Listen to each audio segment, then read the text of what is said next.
The road that GPS refuses to map, locals avoid it. They call it Limestone Cut on county maps, but no map app will take you there. Not in daylight, not at 3 in the morning, not even if you stand at the mouth of the lane with full bars and beg your phone like a superstitious traveler. The line of asphalt slips off Route 27 near the Ohio River, just past a caved-in orchard and a billboard for a roadside Jesus that no longer stands. In person, the turn is ordinary. On a screen, it is missing, as if the road and the world had decided to keep a small secret between them. Before we begin, tell me where are you listening from and what time is it there? This is in southeastern Ohio, down in Gallia County, where the hills go soft and the river carries towboats like patient thoughts. The year was 2022, late September. Goldenrod along the guardrails. Soybean fields gone the color of toast.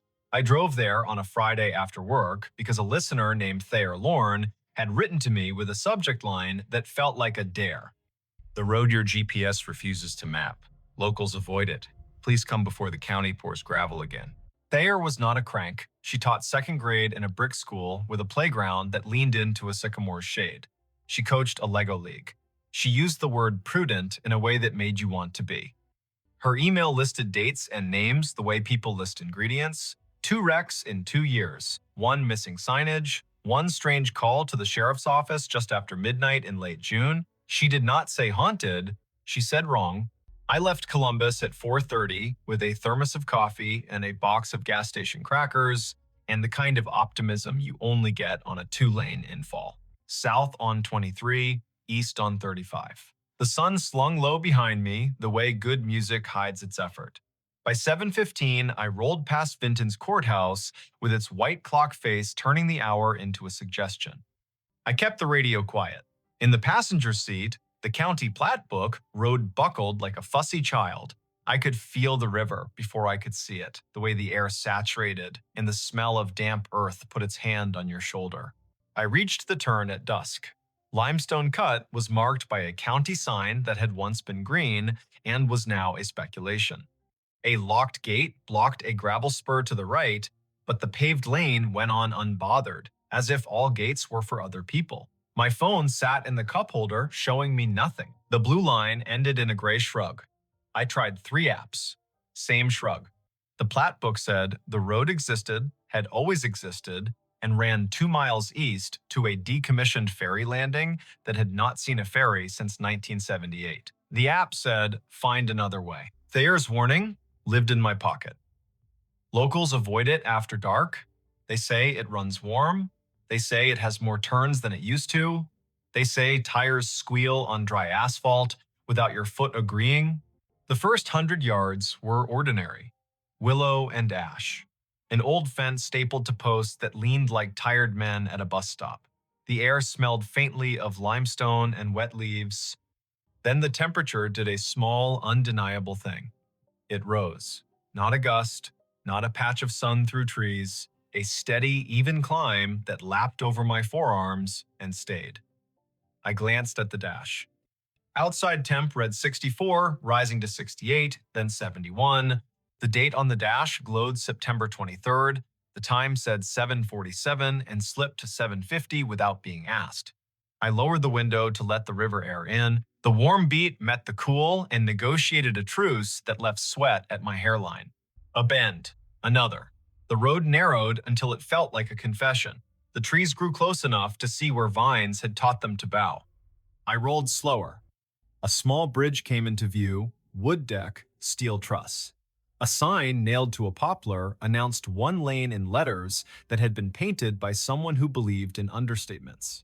Beyond the bridge, the road ripple curved through a cut so tight the rock faces wore each other's dust. I stopped before the bridge, because I am not brave so much as careful. I set the hazard lights flashing red into green. I listened. A train whispered somewhere upriver. Crickets laid a steady carpet of sound over everything. From the cut, a thin metallic note like cooling machinery. The warm air possessed a sweetness I could not name immediately. Jams and canning season came to mind. Then the word arrived. Apples. Not Honeycrisp and not cider. Fallen apples. Ferment thinking about becoming something else. I took my notebook and recorded the details the way you do when you want the future to trust your memory. Time, temperature, smell, no wind, no other cars. Then I drove across the planks and felt the boards answer the tires like a breath under my feet. The cut rose. The hill pressed close. A corner went tighter than it looked on the approach. My rear tires slid a fraction, not enough to call it a slide, enough to make my throat say a quiet word I would not put in print. The steering wheel thudded softly, as if there were two wheels telling me two slightly different stories about straight. I eased. I took the next bend slower. There is a point in a road where the land decides whether you are a guest or a problem. Limestone Cut decided I was a slow guest and tolerated me. The warm air leveled at 76, then climbed another couple of ticks. The smell of apples deepened into something like a recipe, cinnamon without spice, yeast without bread. I passed a turnout with two straight ruts that led into grass and ended at a log older than my car. A shape hung from a branch ahead. I braked. It was a memorial. Crossed from cedar rails wired together, silk flowers that had learned to be brave in rain, photos in a sleeve of plastic tacked below a name printed on glossy paper. Mireille Pasque, 19, a date in October 2020. Below it, a line her father must have chosen, the road that brought you home. I got out. The heat met me like a body. My phone tried to show me bars, then tried not to. A moth hit the hazard light and changed its mind. I stood with my hands in my pockets and felt the place balance itself on me. When I turned across the road, I noticed another set of flowers half hidden in blackberry cane. The name blew up at me when wind finally remembered how. Osric Vales, 21, May 2021. Same line. The road that brought you home. I walked farther along the cut until it opened like a sigh. The lane flattened to a seam along a scrim of meadow that used to be something else. You can tell by how grass lies. If it grows with a memory of rose, something stood there before. The sky went the color of a bruise, deciding between night and purple. A light flickered ahead, low and steady. I squinted. Not a house, not a car, a lantern, rope handle, old-fashioned glass with its bubbles catching the last light. It swung at the mouth of a driveway, if driveway is what you call two parallel lines of dirt that remember wagons. A woman stood a few feet back from it in a denim coat and boots that had done more than look good. She raised a hand. Not a stop, exactly. A hello shaped by caution. You are going the wrong way, she said. Her voice had small-town plainness and age that could have been anywhere between 35 and 55 because work makes a music of people that is hard to date. She nodded to my car. Turn around at the lane. There is no place to swing up ahead. It goes to water and then to nothing, and the bank will be slick after last night. I introduced myself. I said my name and the name of my show. Her face did not change. She untied the rope from a dogwood sapling and brought the lantern closer. The glow put a field of gold on her cheek. You are the radio girl, she said, not unkind. Thayer told me you were coming. She said you are polite. She looked at my tires. I would go back before you go forward. The ferry road has two corners that do not know they are corners, and if you slide there, you will spend the night with your axle thinking about consequences. I asked her name. She said Tamsin Holt. She kept a hand wrapped around the lantern handle, as if light were something you hold to keep it from leaving. She pointed to the bank of the cut where the rock shouldered out above us. Hear that, she said. The rock under here runs with water. Not springs exactly. Leaks from the old drain gallery. The county drilled holes so the slope would get lighter and the holes steam and fall. The air warms, the road sweats. It is not witchcraft. It is a bad idea. We keep pretending we'll dry out. Her lantern threw small moons into the glass of my windows. A flock of nighthawks cut a pattern above the trees. The warmth wrapped the throat more than the skin, which is how you know it belongs to breath or rot. Tamsin tilted her head toward the river. You cannot see it from here, but it sits too close. When the ferry ran, the road came straight to the ramp. They moved the river to suit the men, and the river said, fine, I will move the bank to suit myself. And it has been a conversation since. Why will no app draw it? I asked. She shrugged slowly, as if some questions wore heavy coats. I heard it was a break in the public line after the flood in 2004 when the county closed it to repair the approach and never told the machines they had opened it again. I heard the maps blacklisted the coordinates when a mother drove into the river by following a robot voice that said, "Continue."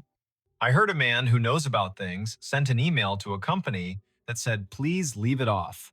We are tired of retrieving tourists and their courage. The people who make those clouds of roads do not live here. They live inside a different weather." Her hand flicked lightly at the memorial. Myre was my niece. Osric was her friend. They swung through here in a rain they thought would stay light. One slid, then the other came to help and turned around on land that looked like land and was not. The bank changes in a storm. The river is a liar that tells the truth when it feels like it. We stood with our feet on a road that wanted to be water. Time thinned. The lantern made a small island. Crickets sang as if the night were not worried about us at all. Thayer told me, "Locals avoid it," I said. Tamsin laughed once, a dry wire of a laugh that had carried heavier things. Locals avoid it when they are smart. Some are not smart all the time. Sometimes I am not. Sometimes I stand at the ferry mark and listen to the buckles tick when the night cools them and tell my mother out loud that it is time to put the kettle on. She died 2 winters ago, and still I tell her she put 50 years into this hill. The hill speaks her name when the wind is slow. You will make a story and it will be tidy, and the road will keep doing what it has done since horses learned to trust it. It will take what you said on it if you hurry. I asked if I might walk to the landing with her. She considered my shoes and the angle of the hill and the slick of wet in the lantern's light. She nodded once. We left the car with hazard lights, confessing my bad choice to whoever came next. We walked with the lantern and our breath and the warm in our faces until the dark gave us what it was holding. A low lip of concrete with bolts that had once held a chain, a post with rings that had carried ropes heavy with river. The river itself turned its blank face up and said nothing. Across the water, 3 lights ran tin-tin along a ridge. Behind us, the hill kept its gravity like a rule book. Tamsin set the lantern on the ramp and crouched. "See here." She pointed with a patience that came from knowing a place by its mischief. The asphalt meets the pour with no shelf. In summer, fine. In rain, gone. The silt builds a veneer. Your tire thinks it is road, your foot thinks it is time to turn, then you are signing a form you do not remember. She stood, the lantern painting the underside of her chin. You will want to say the road is cursed. It is not. It is low. There is a difference. Low places keep things. Heat, fog, news. People's stories when they cannot carry them anymore. This one keeps a kind of warmth that does not belong to weather. It comes from the hill and the old galleries drilled in 1952 when the county had money from a federal thing and men believed rock would behave. Rock behaves like a teenager with a kind heart. It tries until it does not. We walked back, not slow and not fast. The road felt different even in the short space between the landing and the cut. In the notebook of my body, I wrote a line I could not read until later. The turns here remember another set of hands on the wheel. I had the sense, foolish but insistent, that there are more curves than there used to be, and that the road will add one for anyone who comes distracted. At the car, Tamsin lifted the lantern again and said the thing I had not wanted to hear because it was the only thing that mattered. Do not publish the directions. If a person knows, they know, and they approach with respect. If they do not, their phone will talk them out of it and we will save work. Write about the heat. Write about the girls who keep silk flowers alive in rain. Write about how the river and the county have a conversation. In October, no one else gets to hear. But do not draw a map for the kind of curiosity that leaves us with Sunday morning calls. I promised her. I meant it. She nodded, then lifted the lantern to her face and blew gently so the flame leaned and stood again. Then she said the softer thing that made me like her. If you need to end your story, end it with a sentence that knows how to sit down. The road is still here without your sentence. I will walk it tomorrow with my sister and tell her about the way our mother scolded mud. That will be the end that matters. We said goodnight the way people say it when they know they will see each other in a grocery aisle soon enough. I turned the car in a careful crescent and returned over the bridge that knocked the tires politely 3 times. At the first straight stretch, I stopped and turned off the engine and the lights and sat in the dark, letting the warm air forget me. The smell of apples and limestone and old rain moved through the open window like a slow parade. Far off, a coyote made a cracked sound and then decided not to continue. I wrote in the notebook by the dash light.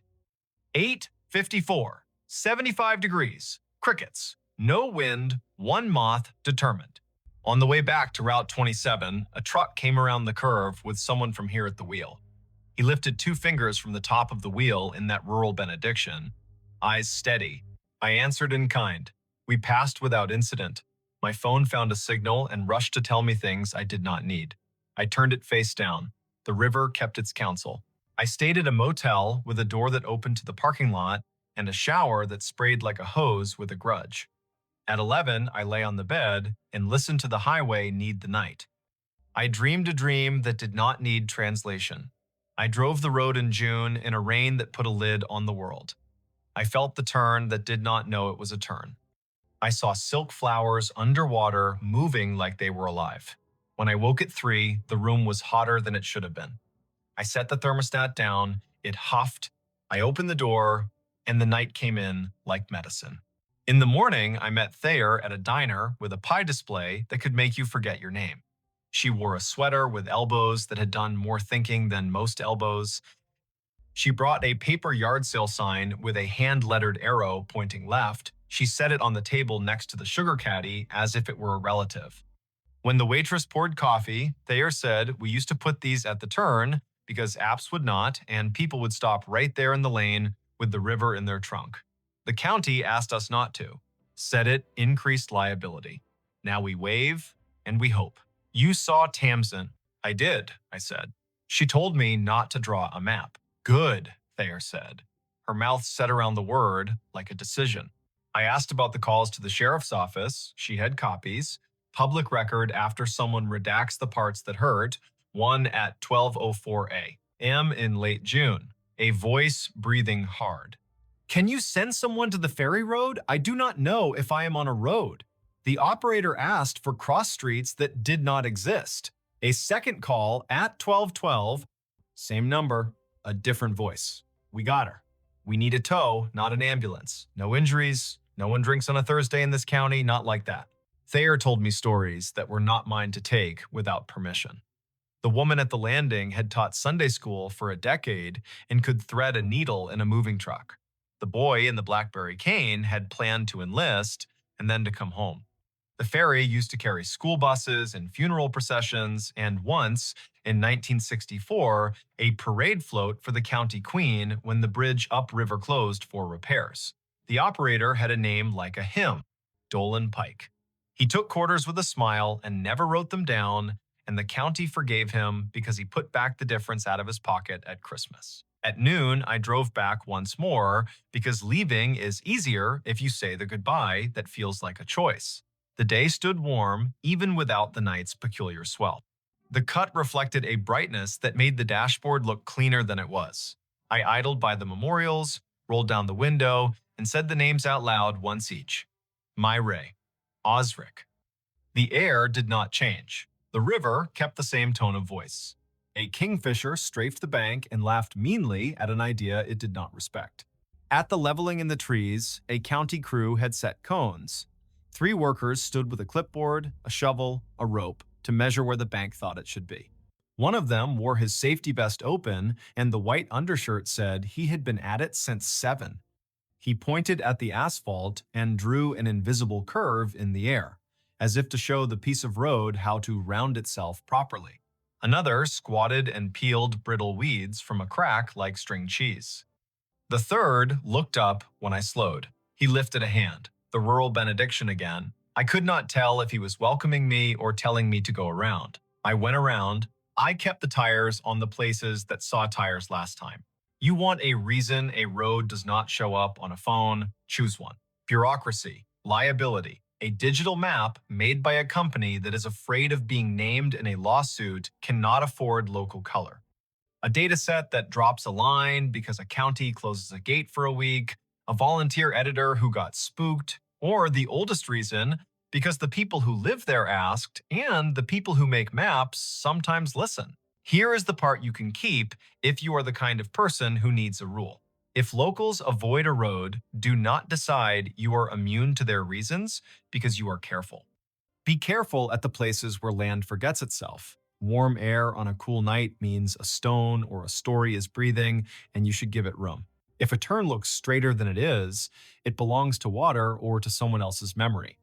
If you smell apples on limestone in September where no orchard stands, that is the hill reminding you this was a farm before your car was an idea. I drove away before dark because I had promised.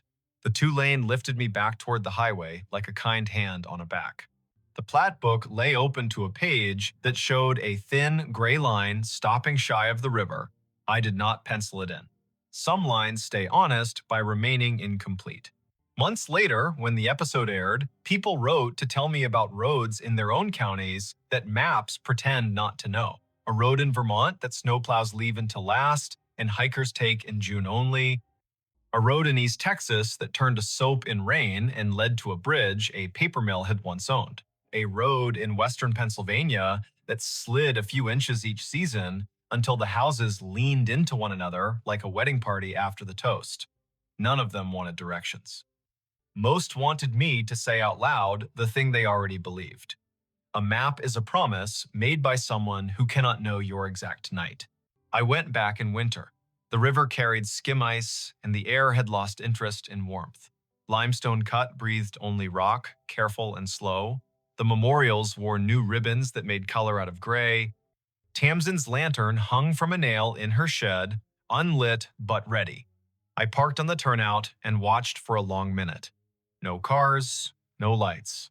Only the slow heave of a place that will outlast the names you put on it. If you ever find yourself at a turn your phone refuses to bless, do this. Put the device in the glove box, roll down your window, call the place by the names you were given by people who have rinsed dishes there. Listen for a warmth that belongs to stone or rot or story. Ask if you are a guest or a problem. If the answer takes too long, turn around, go home. Let someone else keep the road for you until you've earned it. Limestone Cut still runs from 27 to the water. Mireille and Osric still own two small pieces of shoulder where silk flowers learn new weather. The ferry still waits in the old bolts when fog pulls the river toward the bank. The apps still refuse, which feels like respect finally performing something like wisdom. The locals still avoid it after dark, and you can call that superstition if you want. I call it the way people learn to live, with a story that does not need their approval to keep going. Wherever you are, whichever hour you gave to this, hear this as you put the kettle on or slip your keys into a dish. A road can be true and not be for you tonight. Let that be a comfort and not an insult.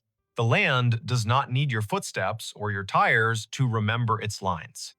It is enough to name the warmth, bow to it the way you might bow to a neighbor, and step back into the lit part of the map where your house pours light through a window like a square of mercy. The hotel room that prints receipts at 17 amperes. M. The first night, the receipt printer woke her. It coughed once in the dark, warmed its little brass roller, and began to spit out a strip of thermal paper that glowed faintly like a cigarette behind cupped hands. The room clock said 2:17 in pale blue digits. Vesper Klein lay very still in bed 5B at the Scissortail Hotel, a brick-walled midtown remnant on North Boston Avenue in Tulsa, Oklahoma, and listened to the tiny buzz and chirp as the machine printed, paused, and printed again, as if it were resuming a conversation it had been having without her for years. Before we begin, tell me where are you listening from and what time is it there? She had checked in late after a client dinner that went long on promises and light on dessert. The year was 2019, early November. The air outside clean after a narrow band of rain slid through, and the sidewalks shone like varnished stage floors. Vesper was 33, a freelance systems tech who patched networks for small hotels that couldn't afford to be down and couldn't afford to hire someone full-time.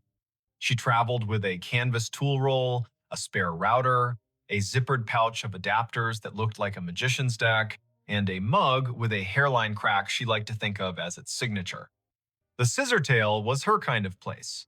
a lobby with a brass bell that had learned restraint, a front desk shelf of paperback mysteries for the taking, a night auditor who watched the door like a friend watches a house while you're out of town. He'd been the one to hand her the key card and the two-page Wi-Fi map, Quill Penner, printed on a plastic badge, as if the name might be borrowed for the night. Night auditors aren't chatty by design, but Quill had leaned forward when she asked for the room farthest from the elevator. He'd said 5B is quiet most of the time, then paused, weighing whether to add something. He didn't. He pointed at the coffee station and said, "The cinnamon packets are the good ones." The printer sat on the desk under the window, small and stubborn, the kind of ticket machine you see in diners and old theaters. No USB cable trailed from it, which made Vesper grin in the dark because devices without visible leashes are both a challenge and a dare. The narrow receipt paper advanced in 2-inch bursts. The room smelled faintly of dust and citrus, the ghost of cleaning solution, and something else warm plastic maybe, or the metallic tang of heat on a coil. She slid out of bed, toes finding the rug, shoulders remembering every winter morning she had reached for her hoodie before her thoughts. The window showed a slice of downtown in sodium yellow, a parked truck with a tarp that breathed a little in the wind, a streetlight haloed just enough to be kind. She stood over the printer and watched it work. The top of the fresh strip read guest ledger at the margin, then a line of text that made her blink. Check-in, Harlan Row, rate $14.50, room 5B arrival, the 12th of October, 1958, comments, 2 pillows only. The paper was unbrowned, the font bold. She knew thermal stock fades to beige with sunlight, goes blotchy with time, and curls if you leave it near a vent. This looked new, but the data was from a year you had to say out loud to make it believable. The printer hummed again and produced another line. Check-in, Odetta Meyer. Rate, $12. Room, 5B. Arrival, the 4th of May, 1957. Comments, traveling with songbooks. She tore the strip and laid it flat on the desk, then pressed a finger to the cool plastic of the printer, as if touch might confess what the eye couldn't. The machine did not shake. It simply waited, polite as a clerk, with more to say. At 2:23, it stopped. A little green light near its only button winked twice like a made-up code. Vesper set the paper on a coaster, lay back down, and stared at the ceiling where the streetlight's slatted glow made a grid like a rehearsal. In 2 minutes, the heater clicked, the mini-fridge answered with its own throat clearing, and her body did the sensible thing it does when a problem cannot be solved and the hour is improper, it slept. Daylight always rationalizes the night. Vesper showered, dressed, and went downstairs with questions arranged in her mouth as if they were items on a parts list. Quill stood behind the desk with a pen balanced across his knuckles like a small seesaw. Room 5B printed receipts at 2:17, she said, like a person reporting a minor plumbing miracle. She slid the strip across. He read it, eyes moving left to right once, then again slower. He did not touch the paper, as if touching would make him complicit in whatever time wanted. He leaned in. You know how old buildings have old anchor points. You hang a new painting, but the wall still remembers the nail. He lowered his voice. That room was a manager's office back when this place was the Francis Motor Lodge. They kept a ledger in there, typed out receipts on a half-width machine bolted to the desk. At close, they printed a roll of check-ins for the night, tore it, and rubber-banded the strip to the hardback ledger. Quill tapped the counter. Once, twice. I've heard the story since I was a kid, but the machine in that room was long gone when the Scissortail bought the building. That, he nodded toward the strip, is a thermal ticket printer from the last decade. We put it in to spit bar tabs during wedding weekends. He smiled without humor. The bar's downstairs. He told her what he knew, which was more than most people get for free before 10 in the morning. 2 nights a month, irregular but stubborn, the printer in 5B came alive at 2:17 and printed names from when the room was an office, and the office took cash, and the cash came with a handshake, and sometimes a song. Housekeeping had tried unplugging it, but the little machine held on to its paper and its green light like a dog holds a ball. Engineering had replaced it with a new unit. The new unit learned the trick too, as if the wire in the wall had a voice. Once, a manager put the printer in another room. It printed in the other room at 2:17. Vesper asked the question, and auditor would ask, why 217? Quill lifted a shoulder. Night audit on the old system rolled at 2. The manager, a woman named Adelaine Merritt, he wrote in her diary, he gestured toward the wall where black and white photos of the old Francis hung in frames. The audit took 17 minutes most nights because the room charge calculation was slow. He winked, a habit to soften hard edges. That's what the Haunted History Tour says, anyway. My grandmother worked housekeeping here in the 60s. She said Adelaine was the kind of woman who could silence a room by looking at a clock. Quill slid the strip back to Vesper. I don't put much stock in anything that prints on its own. But I don't stay in 5B either. She laughed, but softly. I'm the right kind of superstitious, she said, the kind that believes in loose cables and also in writing down names. She folded the strip, tucked it in her notebook, and promised the front desk a stronger signal on the north wing by supper. Work made the morning sensible. Vesper crawled into the equipment closet on 5, balanced her laptop on an inverted bucket, and watched packets move in tidy lines across her screen. The Scissortails network roamed like a polite guess slow if you needed it to be fast. Fast if you weren't asking. She pushed a firmware update, tuned channel widths, stood on a chair to re-angle a ceiling antenna the way you point your head to listen better. Lunch came from a food truck with a chalkboard menu and a line that made the air smell like cilantro and good intentions. She ate on the loading dock, the sun finding her cheekbones and telling her to stop worrying about things no one pays you to worry about. The second night, the printer coughed at 2:17 on the dot. The room's clock, which she had not trusted since it flashed 12:12 after she plugged her phone charger, matched her wristwatch exactly. The printed strip listed names, again, 5 this time, each with a rate that made the era plain. Miguel Corrado, Della and Sten Bay, Bellamy H. Cross, Traveling Sales, G. Whitlow. The comments field sometimes added a phrase that felt like a quotation.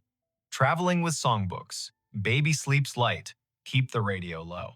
She tore the strip and laid it beside the previous one. The heater ticked its approval. She sat cross-legged on the rug, laptop open, the printer's power cord draped across her thigh. If it's a room ghost, she murmured, it should ignore me. If it's a network ghost, I may as well listen. Her laptop saw the printer as a simple thing on the subnet, a networked ticket device with a default login and a queue history that should have been empty and wasn't. Vesper scrolled.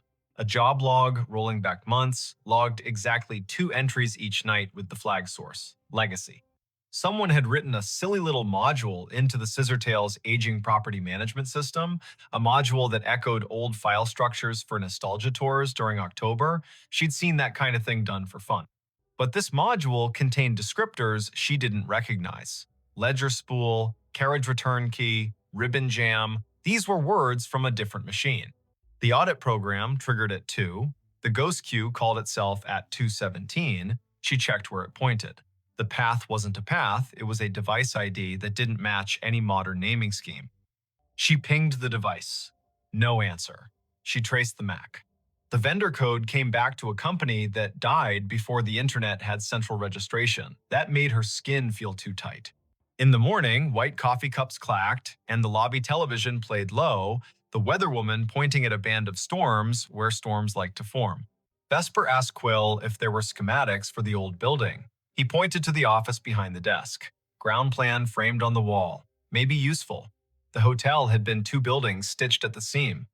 The Francis Motor Lodge on the east, a narrower annex that used to be a savings bank on the west, joined by a flyover corridor at 3 and a clumsy arch at 5.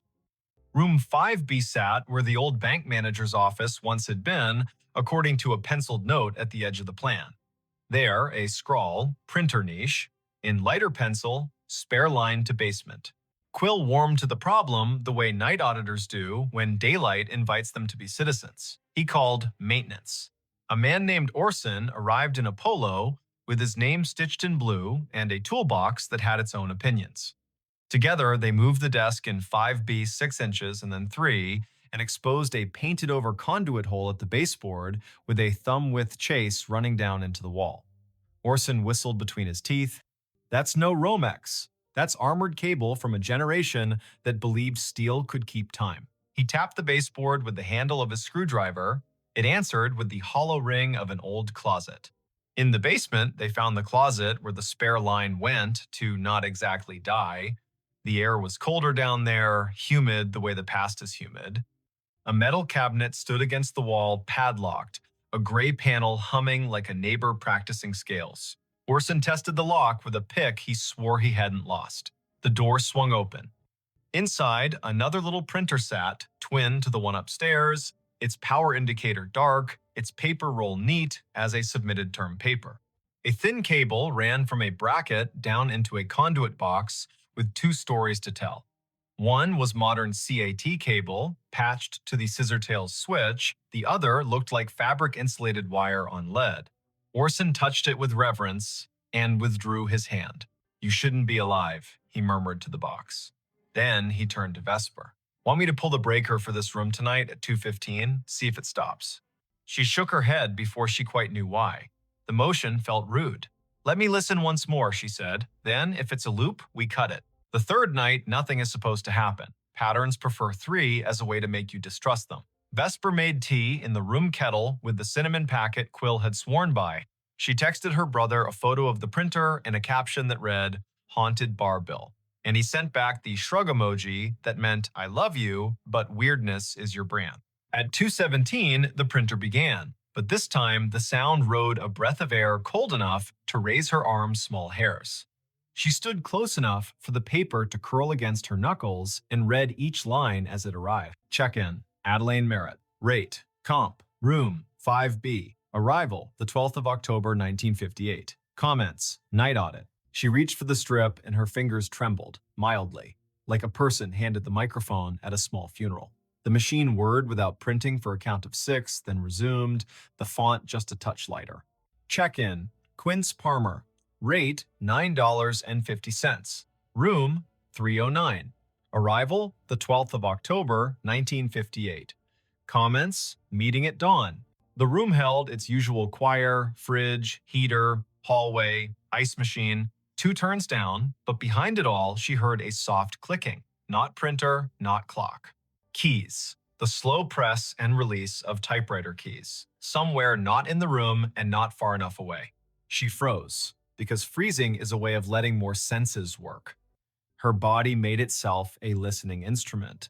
The keys whispered. Again, 3 strokes. Pause. 2. The printer spit a final line. End of ledger. Prepared by A. Merritt. Time, 2:17 amperes, M.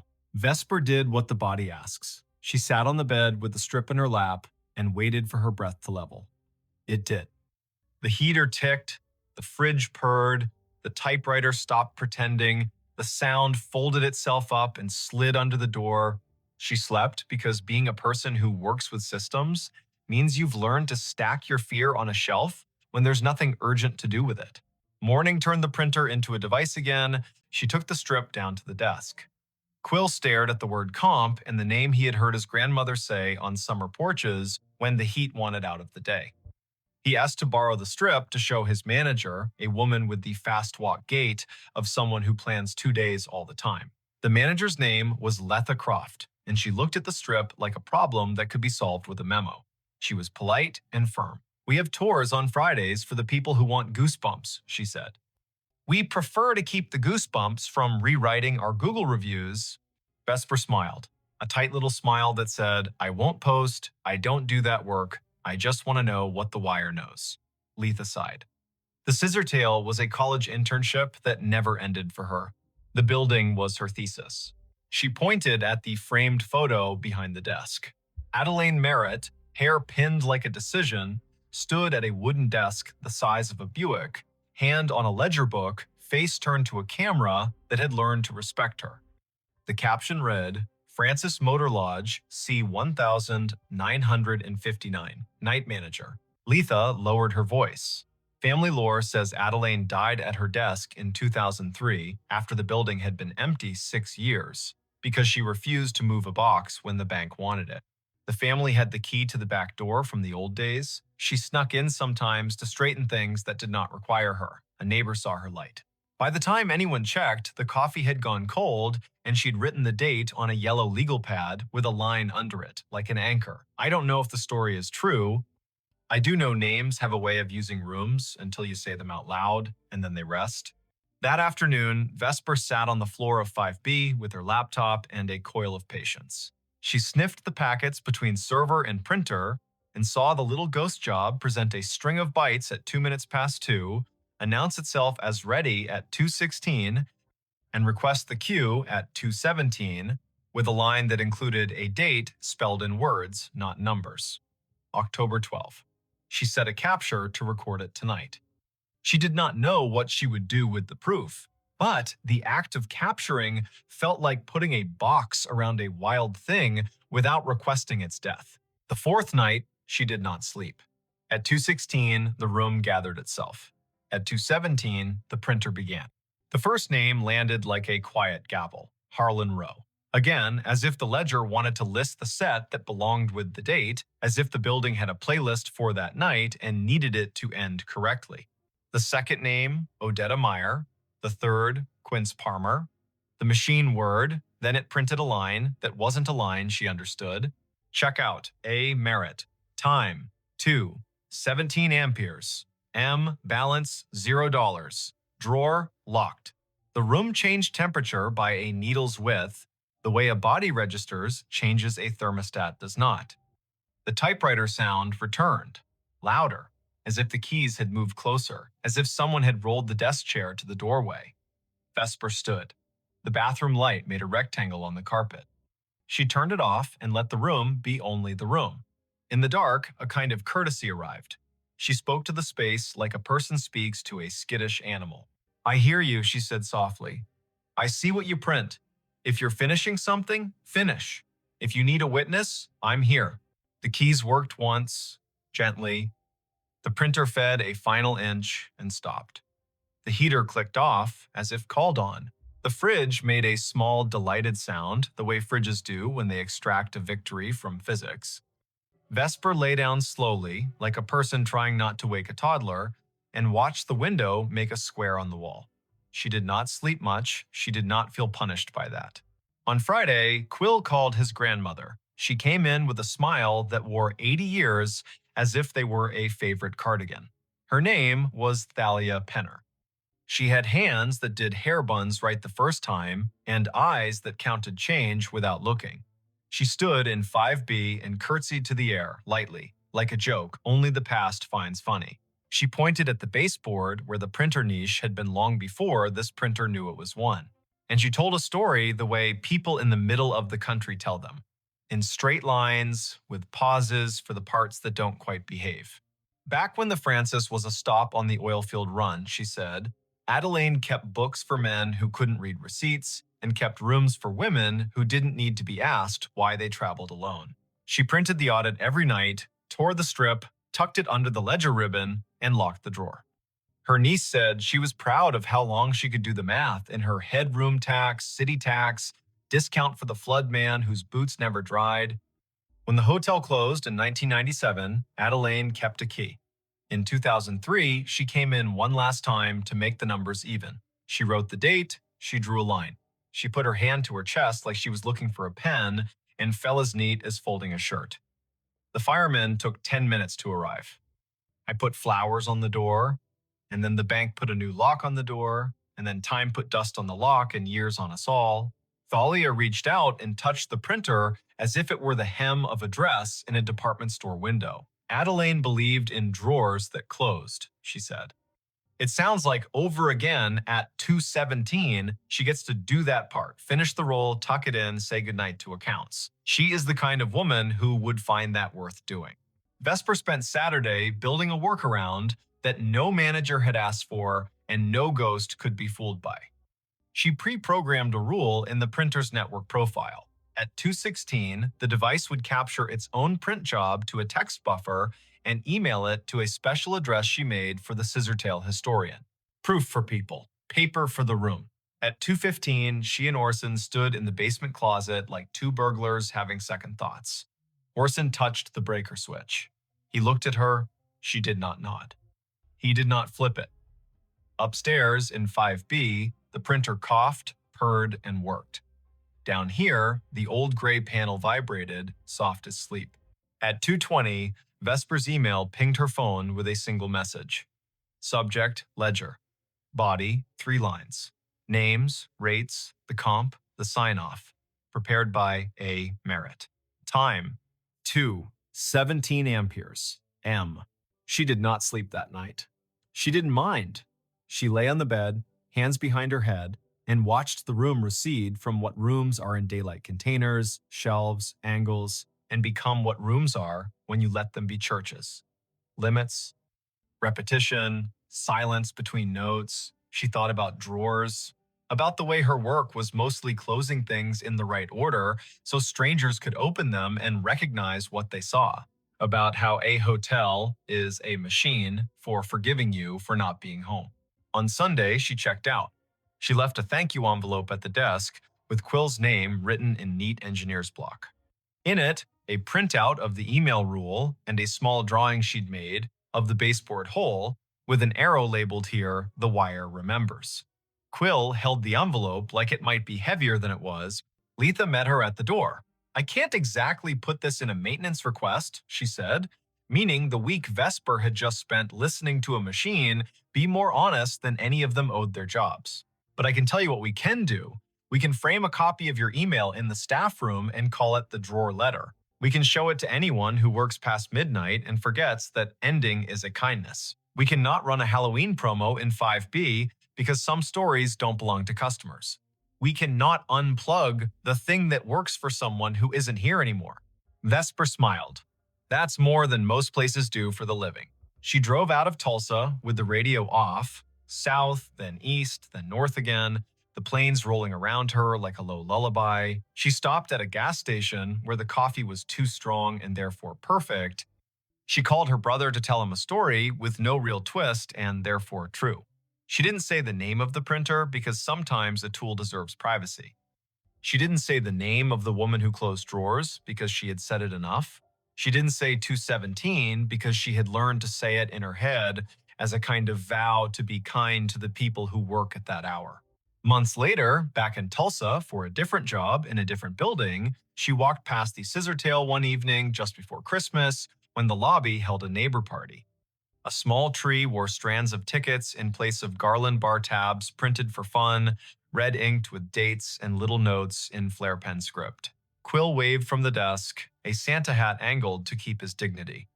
Letha stood by the fireplace talking to a city inspector whose expression said he had learned to sleep at last. On the stair, a woman in her 50s, adjusting an ugly sweater, looked at Vesper in that way strangers sometimes look at one another, as if they had agreed to be in the same hallway before they were born. Vesper stopped in for a minute. She drank cider from a paper cup. She left before anyone could ask for a funny story with a good ending. She slept at a chain hotel by the interstate where the printer in the lobby spat bills for bottled water and where midnight meant nothing in particular. At 2:17, she woke and smiled at the ceiling, not because any machine had called to her, but because she had trained her body to stand witness for a time that belongs to other people. She poured water into a glass and listened to the small sound it made when it met the bottom, hollow turning to full. She said the name she had been given as if returning a borrowed book. She slept again. If you ever find yourself in a hotel room and a device on the desk prints at a time that sounds like a secret, do what Vesper did. Don't yank the cord. Don't film it for the internet like proof is a currency and this is your chance to spend. Sit up, put your feet on the rug, read the names if names arrive.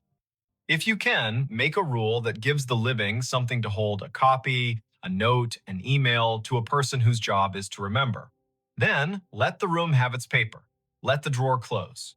Say thank you to the time that isn't yours. The night staff everywhere will feel it like a hand they don't have to see. And if you must know, it goes like this. The little green light winks, the paper unfurls. The names Harlan, Odetta, Quince, Adelaine roll by, small and austere and whole. The room changes by a breath, the heater stands down, the fridge on duty hums, the typewriter in the wall or the idea of a typewriter slides one last carriage to the right, and returns. The drawer locks. The ledger for that one night balances again. You will not have been asked to fix anything. You will not have been asked to believe. You will have been asked to witness. A job that counts. When dawn smears light along the window, when the city yawns and rolls, when the night auditor hands the keys back to daytime and goes home to sleep in a room with a plant that knows their voice, you will have been part of the smooth that makes this complicated world possible.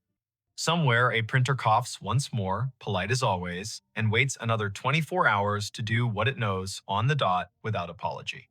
If, later, someone asks why a small hotel on North Boston Avenue keeps a finicky old ticket machine in a room that could rent for $2 more without it, you can say this.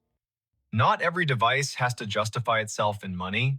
Sometimes a machine is a ritual. Sometimes a ritual is a receipt that proves someone was here and did their work and went to sleep. And sometimes, at 2:17 in the morning, a woman who once locked a drawer she loved gets to do it again, which is as reasonable a reason as any you'll hear for anything that persists in this country, shaped by roads, rooms, ledgers, and the soft insistence of people who finish what they start. He found a staircase in the lake. It still goes up. He did not see the staircase until the wind laid the lake down flat, a high mountain stillness that came like a held breath. It was late afternoon on Fontana Lake in western North Carolina, where drowned hills wear water like a borrowed coat, and the concrete dam throws a cold shadow that teaches you to look twice. The drought had been long, stingy, the kind that draws shoreline back like a tide that lost faith. Ansel Rook, 39, a surveyor who liked boats better than offices, let his rented skiff idle and watched the pale slope of silt with its driftwood teeth. Then the light tipped, and a line of gray stone showed under the green, not random at all, steps as even as counted breaths, leading up from water toward nothing that should exist. Before we begin, tell me, where are you listening from, and what time is it there? That October, 2022, the Smokies stood sharp against a sky the color of rinsed linen.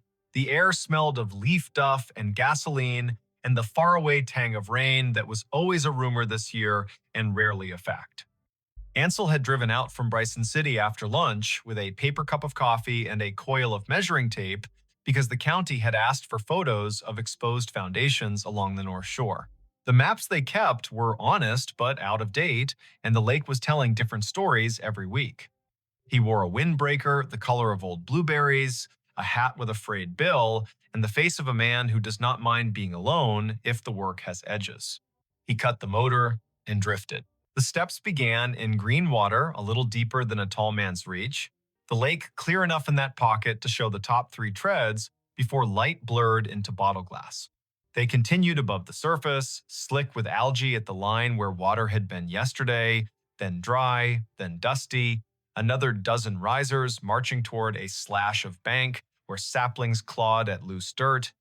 There was no porch, no house, no landing where a hand might reach for a knob, just a staircase that went up and then kept going as if the air were a hallway no one had told it how to be.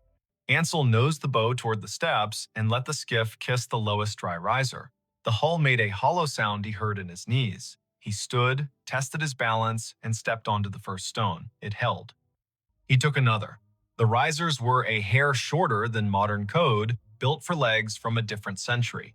He climbed 10, then 11, then 12, a little more than a story, in a house that had learned to take weather as a sermon. He stopped where the steps met an absence and laid his hand on the sidewall that ran up either side like bones. Mortared fieldstone, careful work, the kind that starts with winter in mind. He looked back. The lake held his boat like a hand holds a toy. The dam stood off to the west, all angles and utility, its face unreadable. A loon called once far out, the syllable slanted and old. The stare made no answer, and that felt like an answer. He took out his phone. No signal, which is how stories get their chances. He knelt and ran his fingers over scrape marks in the treads where feet had once taught stone to be polite. He brushed silt from a riser with the cuff of his jacket and uncovered a line of letters someone had cut with a chisel and a spare hour. Willow Gap. The name felt right in the mouth. The steps had belonged to a place on a hillside that no longer agreed to exist. A truck rumbled on the scenic road above the tree line, then faded.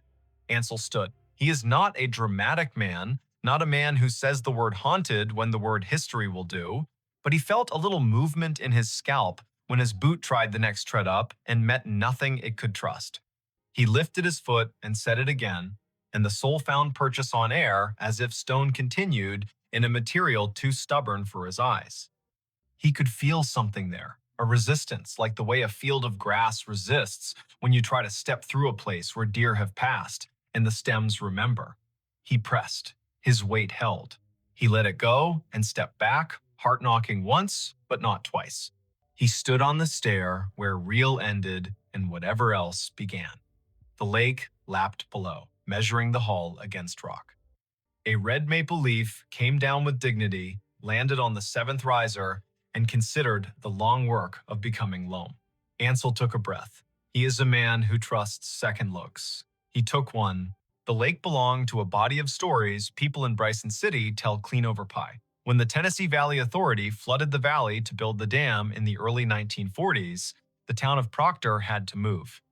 Houses went down to foundations, barns left prints in the earth like giant hands, cemeteries were dug up with care and moved with ceremony, and some say not everything went where it should. On low years, people found stairs and walls, school steps, a chimney with a name carved into a cornerstone. On foolish years, people tried to steal the past, and the mud stole them instead. The county kept a list of places not to be brave. Ansel is not brave. He is patient. He walked back down to the skiff and dug out the coil of tape, a pencil, a stack of flagging ribbon. He thought of calling the park office and decided instead to take his measurements first and be useful with facts. He worked the way surveyors work, lengths and levels, muttering figures under his breath in a rhythm that kept the mind from dramatizing. He wrote Willow Gap on a page and underlined it softly with the pencil because the stone had asked. He measured tread depth, rise, total run to the bank, distance to the current water line, the angle of the bank above the last step. While he worked, a wind came from the east and pushed the surface into a skin. The steps looked less sure then. He set a small cloth bag at the foot of the first dry riser, full of pebbles and a coil of bright ribbon, because people in the mountains know that small offerings are not foolish if they help you think straight. Halfway through, he heard a bicycle bell, clear, bright, a single ring. He straightened. The sound did not belong to a road. It had the roundness of a thing sounded in an open room. He turned his head the way animals do when they want to aim an ear. The bell came again, faint, then a child's voice without words, the way children announce themselves to their own day. The air held it and gave it back. Then nothing. He called out a simple hello. The sound folded into the trees and did not return.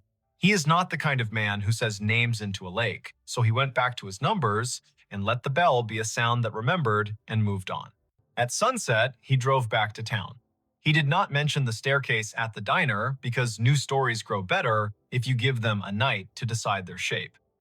He took his notes to the tiny desk in his rental and drew the thing. He wrote in the margin a line that was not part of any job he had ever been paid to do. The stair goes up past stone. The next morning, the lake wore a fog that fell in slow exhalations from the coves. He put the skiff in early, coffee in a thermos that had learned to keep secrets. The staircase waited. He climbed to the place where his boot had found air the day before. He lifted his foot and pressed again and met the same soft resistance, like cloth pulled tight across a doorway. The fog gathered and thinned. The lake stretched one slow muscle. He set his palm out where a banister would be if someone had considered such things. His fingers tingled with the small current that passes through the body at the exact moment a man tells himself he will try something and believes himself. He raised his knee and stepped onto what was not there. The foot held. He set the other. He stood an inch above the last stone and felt a dizzy smile crawl across his face as if he had been younger once and forgotten how to be. He took another. The air had weight where the step ought to be. He felt it through the rubber of his boot, a density that said, I am not stone and I am not stone. He climbed 3 steps in air and stopped because he is not brave. Breath is a kind of data. He took it in. The fog thinned. The stare under nothing led to a landing that the mind made, whether or not the world did. He imagined a door where the sky was, just to see if the imagination would draw a knob. It did not. He stepped back, down onto the good stone, and laughed once, quietly, pointedly, the way you tell yourself you are still a person whose days have jobs in them. On the third day, he brought someone. Ansel is careful about who he invites into something he cannot name. He called Lucienne Pike, 61, who ran the little historical society in town with the energy of a river in March. She wore a quilted vest and a wool cap and the kind of boots women earn by living here. She brought pastries because facts get hungry and people are nicer when their hands are busy. She listened while he told it. She did not interrupt. She asked one question with her head tilted like a dog hearing a violin. Does it go up? It goes up, he said. They went out together. The skiff felt lightly ridiculous under the weight of their care. The morning did the few small things it always does before it remembers it is in charge. The staircase was there, gray in the light, patient as a broom left leaning against a wall you forgot to keep. Lucienne reached the second riser and stopped, and with an odd humility, put her palm to the wall so the stone might recognize her. She climbed to the place where Air had learned a job. He watched her foot commit and hold. She gave him a look he will carry to his last morning. It had the quiet of a person who has been right about something important or wrong about something important and is making room for either result. She climbed one more and stopped. She did not push. She is not greedy. She came back down. Back in town, she made them tea in the society's office, which smelled of paper and lemon oil. She opened a ledger that had belonged to a church over the ridge that no longer stood. She turned pages until the binding sighed and laid flat, and then she tapped a finger next to a line written in a hand that had cared very much about straightness. Willow Gap Homestead, Brysonside. Stair and porch built by M. Garvey, 1931. Stepstones gifted by Applin sisters. She traced the names like a kind of blessing. People give names so the ground will keep them without bitterness, she said. Ansel told her about the bicycle bell, about the child voice that had no words. She nodded once, an economy that could hold an encyclopedia behind it.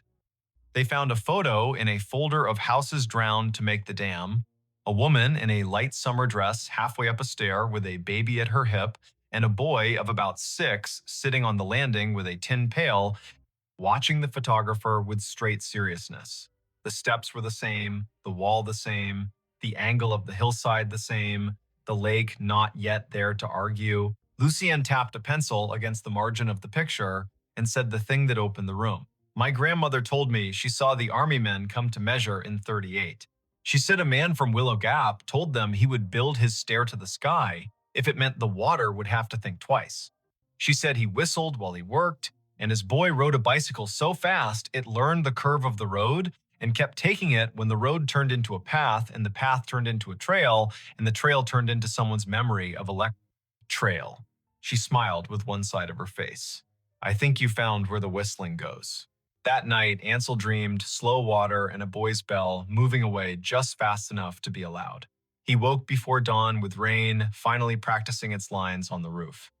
He left the boat on the trailer and took the road along the river to the dam because seeing the thing that made the change is sometimes a cure. The dam looked itself, muscle and worry. Men in hard hats wave the way men wave when their hands are busy with ladders and they still have manners.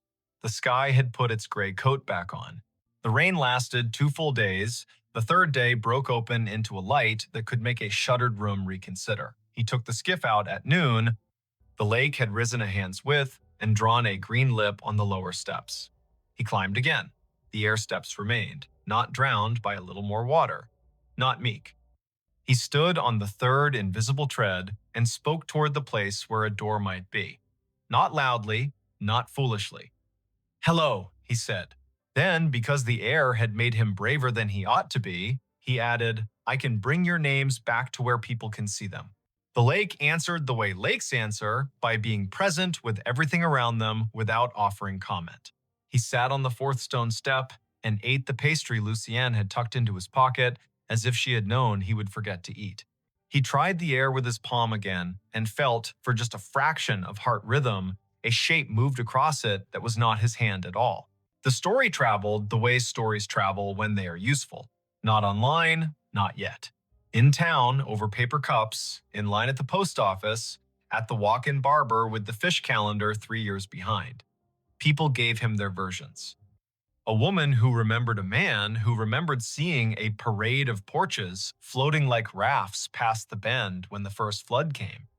An old man with a face like a woodcut who said he used to fish off a stone stair when his father was alive, and that if you whistled the tune that man used, you could make the bobber nod.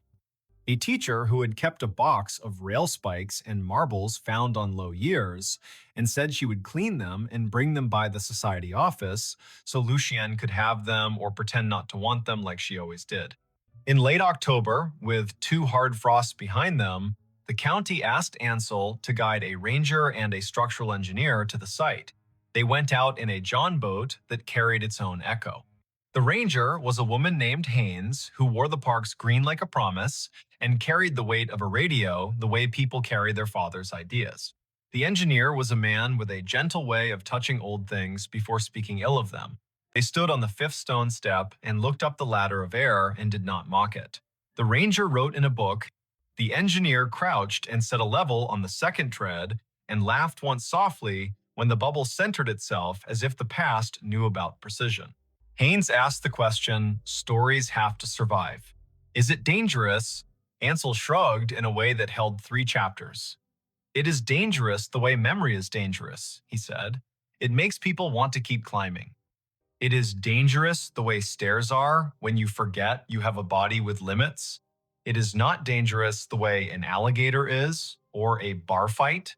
They set 3 stakes in the bank and tied flagging ribbon between, a line that told people who had to approach that someone else had been wise before them.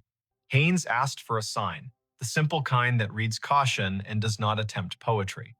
Ansel offered to come and keep an eye some afternoons when he had work nearby. She wrote his cell number in her book and tucked the pencil behind her ear in a way his mother would have liked. In early November, a fog rolled in low and forgot to leave. The lake became a page erased and written over, erased again. School buses turned their lights on at noon. The mountain that wears the dam as a decoration hid its fine line. Ansel kept away because the fog makes men do things they forgive themselves for later, and a man ought to reduce his opportunities for forgiveness if he can. On the first clear morning after, he went out early and found 2 objects on the 4th stone step that could not have gotten there by falling.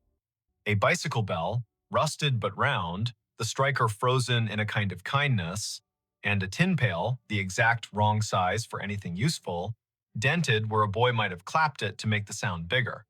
He touched neither. He sat down. He greeted them with his breath in line, the way you greet animals that have decided to be near you.